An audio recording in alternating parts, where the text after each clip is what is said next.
Da vi kom hertil, der var der så pænt. Men så har jeg så siddet og pakket en masse ting op her. Så det er bare skrald ud over hele gulvet. Og det er så, jeg har siddet og pakket alle de her ting ud. Det her, det er min nye yndlings. Den er simpelthen så mega fed. Godmorgen. Vi skal til afsted til Gentofte. Lige om lidt så kommer mine to venner Nopcake og Rick. Og Nopcake han skal køre bilen, og Rick han havde ikke noget at lave. Det er lørdag, og det var en kedelig dag, og så tænkte han, at han gerne bare ville en tur med forbi Gentofte. Så vi tager afsted til Gentofte nu her lige om lidt, og jeg glæder mig sgu til at se, hvordan overledes det kommer til at foregå. Det vi skal, det er, at jeg skal over og sidde i Toys R Us i Gentofte, og der skal jeg så pakke en masse forskellige Nerf blasters ud, og jeg glæder mig ret meget til det, fordi, prøv at høre, altså, hvis I kigger oven på mit skab her, prøv så her.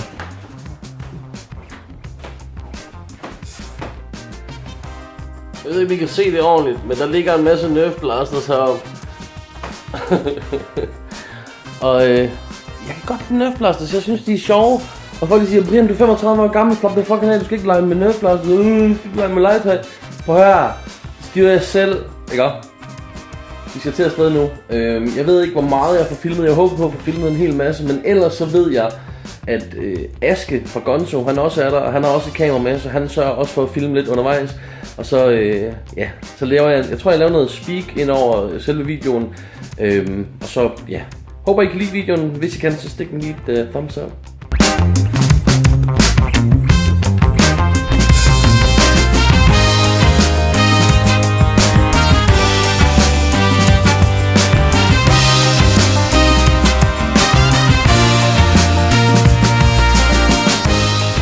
Vi kan se, så inden vi ankom til Toys R Us, så var der rigtig pænt og ryddet op. Men det fik jeg sådan relativt hurtigt sat lidt over styr, fordi jeg fik lov til bare at pakke alle de Nerf blasters ud, som jeg havde lyst til. Og mange af de kære unger, som der var kommet for at sige hej til mig til eventet her, de var rigtig, rigtig fine og dygtige til at hjælpe mig med at hente nye Nerf blasters og for at teste og se hvordan ser den ud, hvordan fungerer den og hvordan skyder den. Så vi fandt en hel masse ting frem. Den her for eksempel, den her Mega Mastodon, den var sygt sjov at skyde med.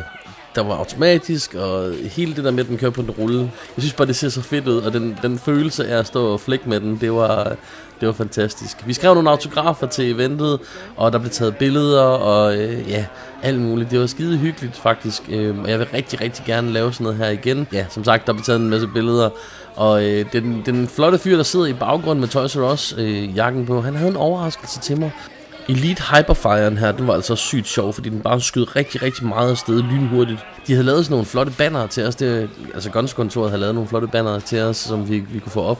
Og jeg følte mig sådan lidt som en slags superstjerne at komme ind, og så er der bare, store bannere med min avatar på, og sådan, jeg ved ikke, jeg synes det var lidt hyggeligt. Den her for eksempel, Zombie Strike Dominatoren, den er simpelthen så vild, fordi når man så har tømt et magasin, så skifter man bare over til et nyt magasin. I stedet for at man sådan skal til at have et op i lommen eller whatever, så flipper man bare rundt.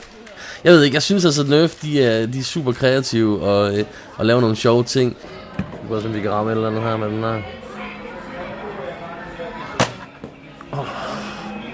So close. Prøver vi lige her igen med højre hånd her.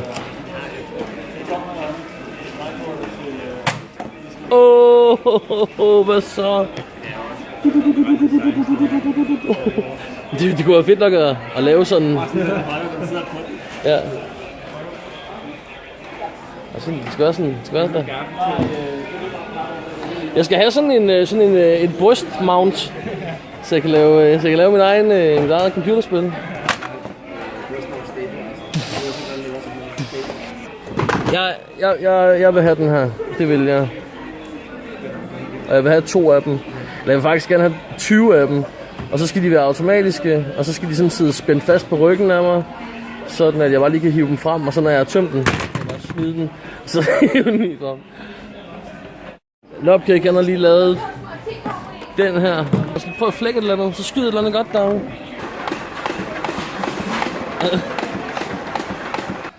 Og her der får jeg så den overraskelse, som jeg snakkede om tidligere.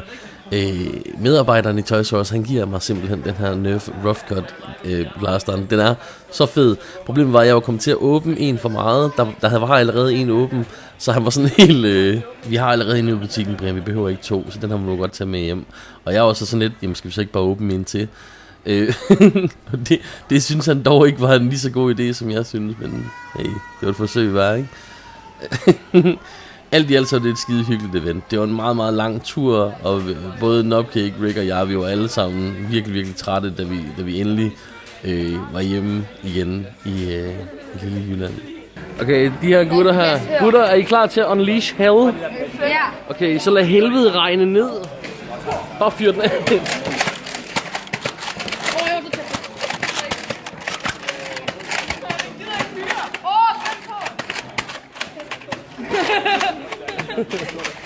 Men ja, tusind tak til alle jer, der kom ud til eventet, og tusind tak til Nerf for at lave det, og til Toys R Us for at lade os holde det hos dem.